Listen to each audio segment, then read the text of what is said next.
Assalamualaikum warahmatullahi wabarakatuh. Kali ini saya akan menjelaskan tentang apa itu petroleum system dan elemen-elemen yang ada di dalamnya.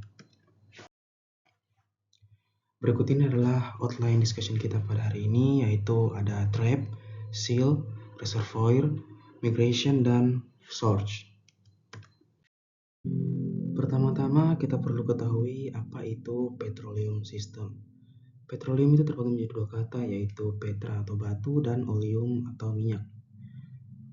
Petroleum adalah substansi fluida hidrokarbon alam yang mudah terbakar, yang berwarna kuning hitam yang ditemukan di bawah permukaan bumi.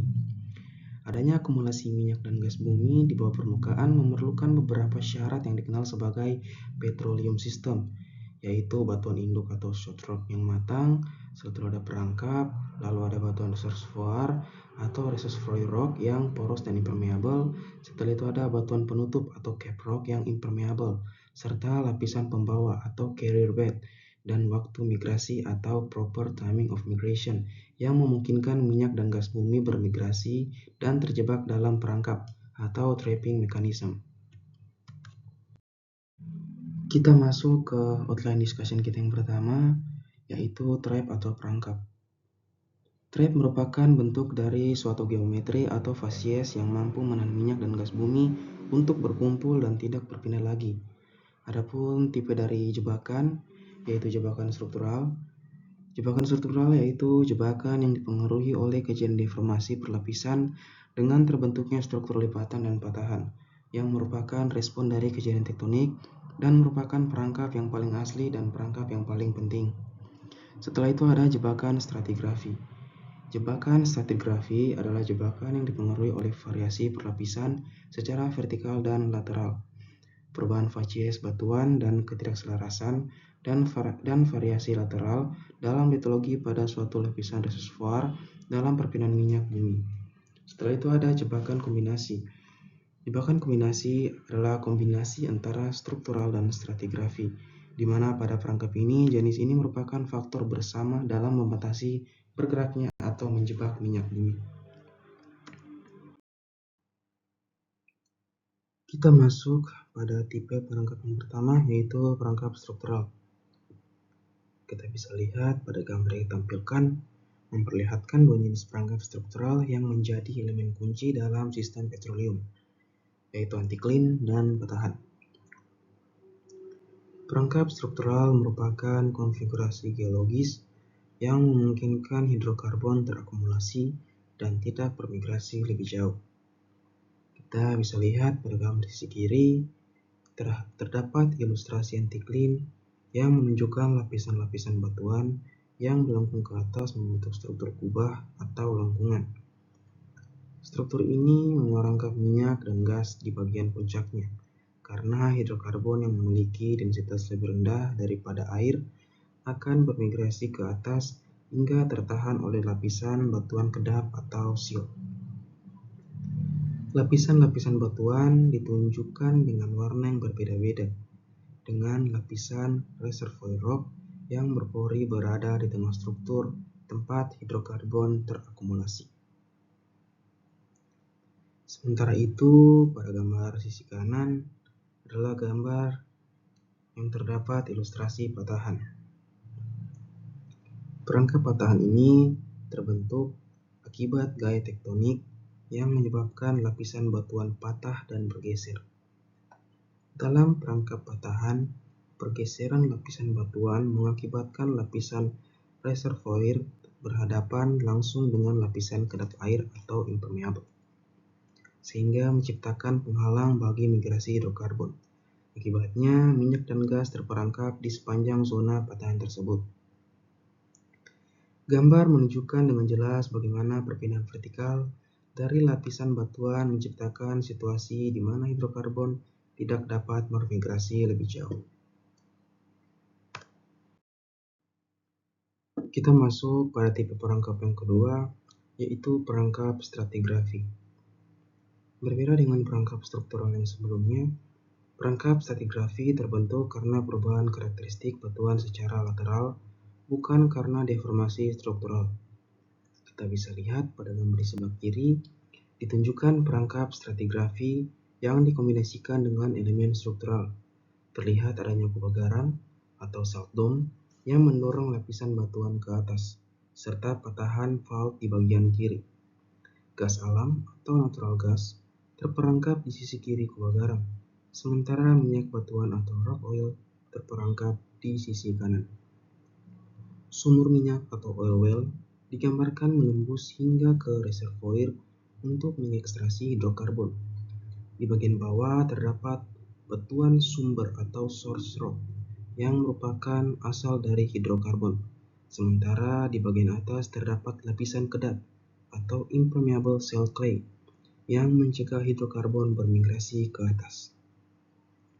Sementara itu, pada gambar di sebelah kanan ditampilkan perangkap stratigrafi murni tanpa elemen struktural. Terlihat lapisan-lapisan batuan yang tersusun horizontal dengan batuan reservoir berpori atau porous reservoir rock yang mengandung gas alam dan minyak batuan.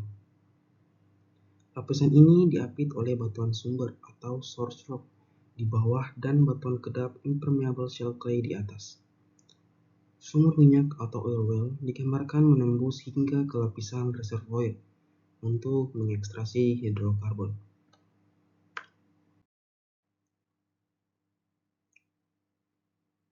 Pada gambar ini menunjukkan 4 jenis perangkap stratigrafi yang berbeda dalam sistem petroleum, masing-masing dengan mekanisme perangkap yang unik. Yang pertama, di bagian kiri atas ada pinch out. Gambar ini menunjukkan lapisan batu pasir atau sandstone yang menipis atau menjepit dan akhirnya menghilang ke arah kanan. Batu pasir yang berpori ini dikelilingi oleh serpi atau shell yang bersifat kedap. Hidrokarbon yang ditampilkan sebagai area hitam terperangkap di bagian atas batu pasir yang menipis karena tidak dapat bermigrasi lewat serpi yang kedap. Setelah itu ada pinch out dengan batuan kasar, yaitu gambar di sebelah kanan.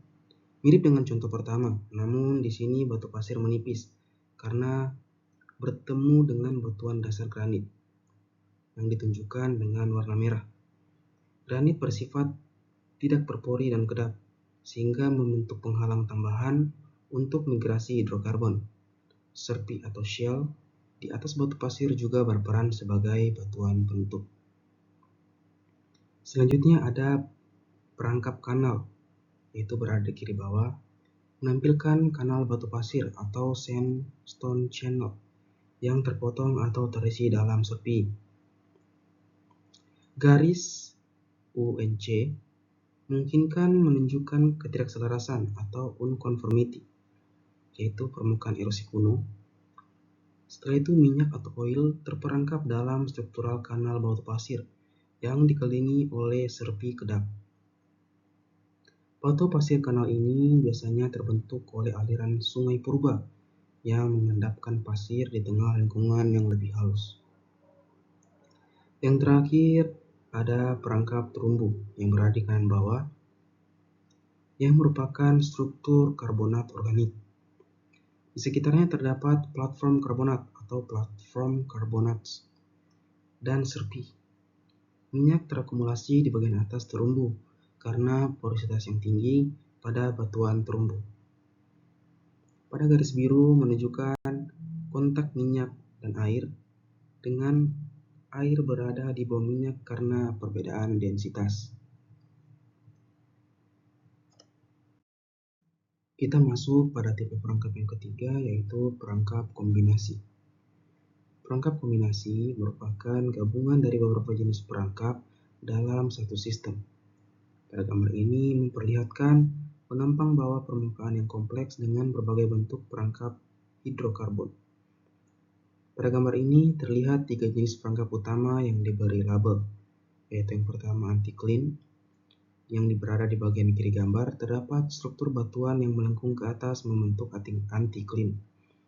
Di dalam struktur ini, minyak atau oil dan gas terakumulasi di bagian puncak anti-clean. Gas berada di atas minyak karena memiliki densitas lebih rendah. Di bawah zona hidrokarbon terdapat air atau water in reservoir rock. batuan penutup atau cap rock yang bersifat kedap menghalangi migrasi hidrokarbon ke atas. Selanjutnya ada perangkap patahan atau fault trap yang berada di bagian tengah gambar. Terdapat patahan yang memotong lapisan batuan. Gas pun terperangkap di zona patahan karena pergerakan patahan telah memposisikan batuan reservoir berhadapan dengan batuan kedap. Kontak gas air juga terlihat di bawah akumulasi gas. Dan yang ketiga yaitu perangkap stratigrafi yang berada di bagian kanan gambar. Terdapat perangkap yang terbentuk karena perubahan karakteristik batuan. Terlihat batu gamping permeabel atau permeable limestone yang mengandung gas, berbatasan dengan batu gamping kedap atau impermeable limestone. Patahan atau fault juga berkontribusi pada pembentukan perangkap ini. Adapun elemen-elemen penting yang teridentifikasi pada gambar ini, yaitu spill plane, yaitu bidang tumpahan yang menunjukkan batas di mana hidrokarbon akan tumpah dan bermigrasi jika volume melebihi kapasitas perangkap. Kita masuk ke outline discussion kita yang kedua, yaitu shield atau batuan turun. Bisa kita lihat pada gambar di kiri ini, yaitu gambar yang menunjukkan komponen-komponen utama dalam proses pembentukan dan akumulasi hidrokarbon. Ada penjelasan detail tentang elemen-elemen yang ditampilkan. Kita lihat pada bagian bawah terdapat source rock yang berwarna ungu yang merupakan batuan kaya bahan organik tempat hidrokarbon terbentuk melalui proses termal. Tepat di atas batuan induk terdapat garis yang menandai top of maturity atau batas kematangan yang menunjukkan kedalaman atau zona di mana material organik telah mengalami panas dan tekanan yang cukup untuk berubah menjadi minyak dan gas.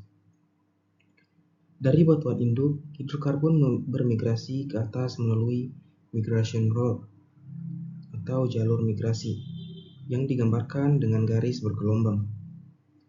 Migrasi ini terjadi karena hidrokarbon memiliki densitas lebih rendah daripada air dan cenderung bergerak ke atas. Jalur migrasi ini mengarah ke reservoir rock atau batuan reservoir yang berpori dan permeabel, tempat hidrokarbon terakumulasi.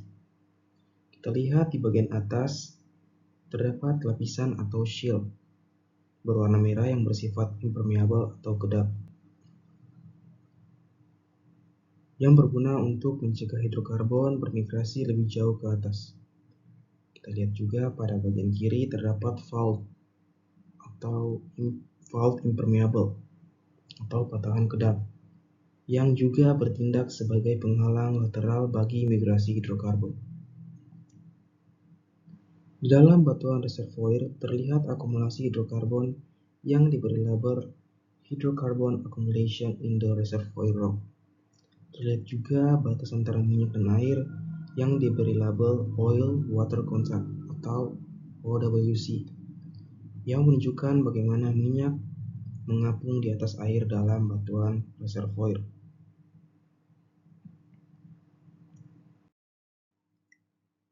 Seal rock atau batuan tudung merupakan batuan yang mempunyai porositas dan permeabilitas kecil atau impermeable. Kegunaannya dari seal rock adalah untuk mencegah hidrokarbon bermigrasi akibat gaya apung. Ciri-ciri batuan seal yang efektif adalah sebagai berikut, yaitu batuan dengan butiran halus yang terdiri dari clay atau shale, tekanan kapiler besar, penyebaran lateral menerus, batuan yang bersifat lentur atau ductile, mengisi cekungan dengan jumlah yang cukup berarti. Selanjutnya kita masuk pada outline discussion kita yang ketiga, yaitu reservoir. Reservoir adalah batuan yang mampu menyimpan dan mampu mengalirkan hidrokarbon, di mana batuan tersebut harus memiliki porositas sebagai penyimpanan hidrokarbon dan permeabilitas sebagai tempat mengalirnya hidrokarbon. Adapun jenis-jenis reservoir yaitu siliclastic rock, carbonate rock, igneous rock, dan metamorphic rock. Pada gambar ini menunjukkan konsep reservoir minyak dan gas, yang merupakan tempat utama penyimpanan hidrokarbon di bawah permukaan bumi. Reservoir terbentuk dari lapisan batuan yang memiliki porositas dan permeabilitas yang tinggi, sehingga mampu menampung serta memungkinkan pergerakan fluida seperti minyak, gas, dan air. Dalam gambar ini, kita dapat melihat bahwa reservoir terdiri dari batuan reservoir yang permeabel atau permeable reservoir rock yang terletak di antara lapisan batuan kedap atau impermeable rock, yang berfungsi sebagai segel untuk mencegah hidrokarbon bocor ke permukaan. Dalam sistem reservoir, fluida di dalamnya tersusun berdasarkan densitasnya. Gas yang memiliki mass jenis paling ringan akan berada di bagian atas reservoir, diikuti oleh minyak atau oil yang lebih berat, dan air atau water yang berada di bagian terbawah karena memiliki massa jenis terbesar. Struktur ini terbentuk akibat gaya gravitasi dan tekanan dalam bumi yang menyebabkan pemisahan alami antara komponen-komponen ini. Kita lihat bagian atas gambar terlihat sumur bor atau well yang digunakan untuk mengekstraksi hidrokarbon dari dalam reservoir.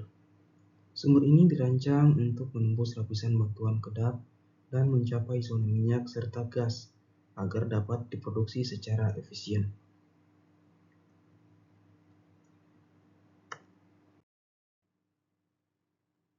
Kita bisa lihat pada gambar ini terdapat dua jenis batuan yang berperan sebagai reservoir hidrokarbon, yaitu batu pasir dan batu gamping.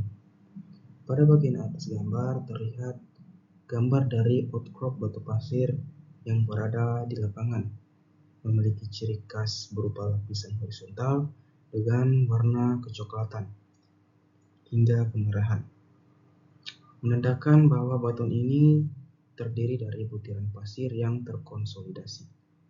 Batuan ini termasuk dalam kategori batuan sedimen plastik yang umumnya memiliki porositas dan permeabilitas yang baik, sehingga sering menjadi tempat penyimpanan minyak dan gas bumi. Sementara di bagian bawah terdapat gambar outcrop batu gamping yang berada di lapangan, yang memiliki tekstur lebih berongga dan berwarna lebih terang dibandingkan batu pasir. Batu gamping ini termasuk dalam kelompok batuan karbonat, yang umumnya memiliki porositas sekitar 5-30% dan juga dapat mengalami proses dolomitisasi yang meningkatkan permeabilitasnya, menjadikannya sebagai reservoir yang potensial untuk hidrokarbon. Selanjutnya kita masuk pada outline discussion kita yang keempat, yaitu migration atau perpindahan. Migration merupakan proses transportasi minyak dan gas dari batuan sumber menuju reservoir yang terdiri dari migrasi primer, explosion, dan migrasi sekunder. Migrasi adalah proses perpindahan hidrokarbon secara alami dari batuan induk ke batuan reservoir. Yang diperlukan adalah adanya waktu migrasi yang tepat atau proper timing of migration, karena apabila waktu migrasi tidak tepat dalam suatu petroleum system, maka tidak akan adanya akumulasi hidrokarbon dalam suatu reservoir. Proses migrasi disebabkan oleh beberapa faktor yang secara prinsip fisika berupa adanya gaya kompaksi atau akibat beban lapisan batuan di atasnya, tekanan kapiler, daya serap batuan terhadap fluida, dilatansi atau perubahan volume lapisan batuan karena suatu gaya, diastrofisme, tekanan hidrostatis, dan tekanan hidrodinamis.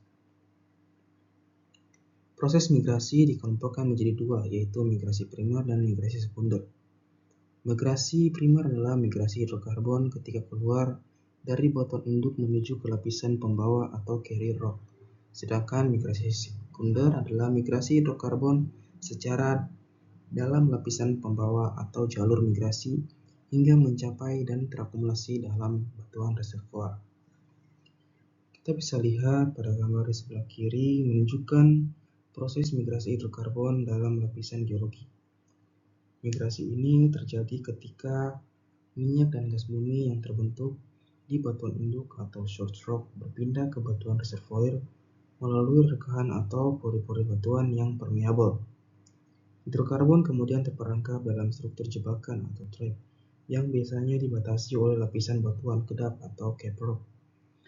Pada gambar tersebut terdapat berbagai lapisan batuan dengan arah migrasi yang ditunjukkan oleh panah, menggambarkan bagaimana hidrokarbon berpindah dan akhirnya terkumpul dalam jebakan struktural seperti anticline.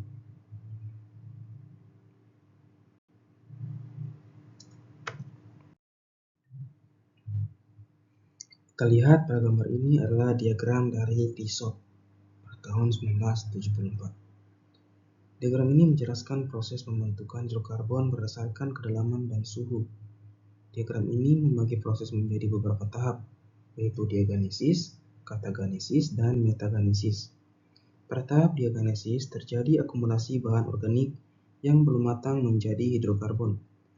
Saat masuk ke zona katagenesis, di bawah tekanan dan suhu yang tinggi, hidrokarbon mulai terbentuk dengan proporsi minyak dan gas yang berbeda-beda. Minyak terutama dihasilkan pada kisaran kedalaman dan suhu tertentu, atau oil window, sedangkan pada kedalaman yang lebih besar dan suhu yang lebih tinggi, gas lebih dominan.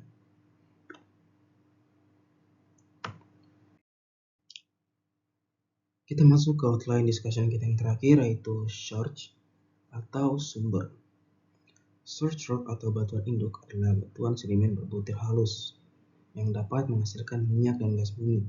Menurut Tissot dan Welte, batuan induk adalah batuan sedimen yang sedang, akan, atau telah menghasilkan hidrokarbon. Terdapat 3 syarat terbentuknya batuan induk, yaitu mengandung kadar organik yang tinggi, mempunyai jenis korogen yang berpotensi menghasilkan hidrokarbon, dan mencapai kematangan tertentu sehingga dapat menghasilkan hidrokarbon. Kita bisa lihat pada gambar di sebelah kiri, yaitu batu serpih atau shell. Batu serpih atau shell merupakan batuan sedimen berbutir halus yang terbentuk dari akumulasi partikel lempung, biasanya berlapis-lapis seperti yang terlihat pada gambar. Adapun kaitannya dengan source rock, shell sering kali mengandung kerogen, bahan organik yang dapat berubah menjadi minyak dan gas bumi melalui proses pemanasan dan pemanatan geologi. Dalam sistem petroleum, shell dapat berfungsi sebagai batuan induk atau short rock yang menghasilkan hidrokarbon. Pada gambar menunjukkan lapisan batuan yang miring atau terlipat yang bisa disebabkan oleh proses geologi seperti tektonik. Warna kehijauan di beberapa bagian mungkin menunjukkan keberadaan lumut atau vegetasi di permukaan batuan. Pada gambar ini menunjukkan singkapan batubara yang bersifat oil prone, artinya memiliki potensi menghasilkan minyak. Batubara terbentuk dari akumulasi material organik berupa tumbuhan di lingkungan rawa-rawa yang kemudian mengalami tekanan dan panas dalam waktu geologi yang lama. Batubara mengandung korogen tipe 3 yang dalam kondisi tertentu dapat menghasilkan gas. Tetapi beberapa jenis batubara dengan kandungan hidrogen tinggi juga bisa menghasilkan minyak. Kita bisa lihat lokasi pada gambar menunjukkan adanya minyak yang merembes dari lapisan batubara, menunjukkan bahwa batuan ini telah mengalami pematangan termal yang cukup untuk menghasilkan hidrokarbon. Selanjutnya adalah gambar source rock pada organic shell outcrop. Shell organik merupakan salah satu batuan induk paling umum dalam pembentukan minyak dan gas bumi. Batuan ini terbentuk dari akumulasi material organik yang sangat halus di lingkungan laut dalam atau danau yang memiliki kondisi anoksik atau kekurangan oksigen, sehingga memungkinkan pelestarian bahan organik. Shell biasanya mengandung korogen tipe 1 dan 2 yang sangat efisien dalam menghasilkan minyak dan gas. Pada gambar, outcrop serpih organik pada daerah Samarinda menunjukkan struktur lapisan yang tipis dan kaya organik, menandakan potensi sebagai search rock utama di wilayah tersebut. Selanjutnya adalah gambar search rock pada marine mudstone. Marine mudstone terbentuk dari lumpur yang mengendap di lingkungan laut dalam dan kaya akan materi organik yang berasal dari plankton dan alga. Gambar ini menunjukkan bahwa batuan ini memiliki gas-prone karakteristik, yang berarti lebih cenderung menghasilkan gas dibandingkan minyak. Kerogen yang terkandung dalam batuan ini umumnya adalah tipe 3, yang ketika mengalami pematangan geotermal akan lebih banyak menghasilkan gas alam. Struktur batuan yang tampak pada gambar menunjukkan adanya lapisan yang telah mengalami deformasi dan mungkin telah mengalami pematangan geologi yang cukup untuk menjadi sumber gas.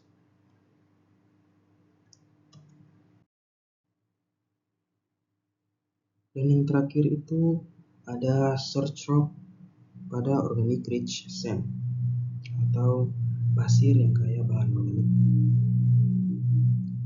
Pasir yang kaya bahan organik ini menunjukkan adanya materi organik yang terperangkap dalam lapisan pasir, biasanya terbentuk dalam lingkungan delta atau estuari, di mana materi organik dari tumbuhan atau alga bercampur dengan sedimen pasir.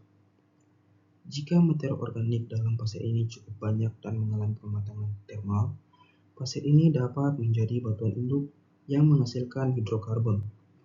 Bergambar menunjukkan contoh lapisan pasir yang kaya akan organik di daerah Samarinda yang dapat menjadi sumber hidrokarbon dalam kondisi geologi tertentu. Secara keseluruhan, gambar-gambar ini menggambarkan berbagai jenis batuan induk yang berperan dalam sistem petroleum, masing-masing dengan karakteristik dan potensi yang berbeda dalam menghasilkan minyak dan gas bumi. Baik, sekian dari materi petroleum system yang saya dapat berikan. Jika ada salah kata maupun penjelasan dalamnya, saya mohon maaf. Wassalamualaikum warahmatullahi wabarakatuh.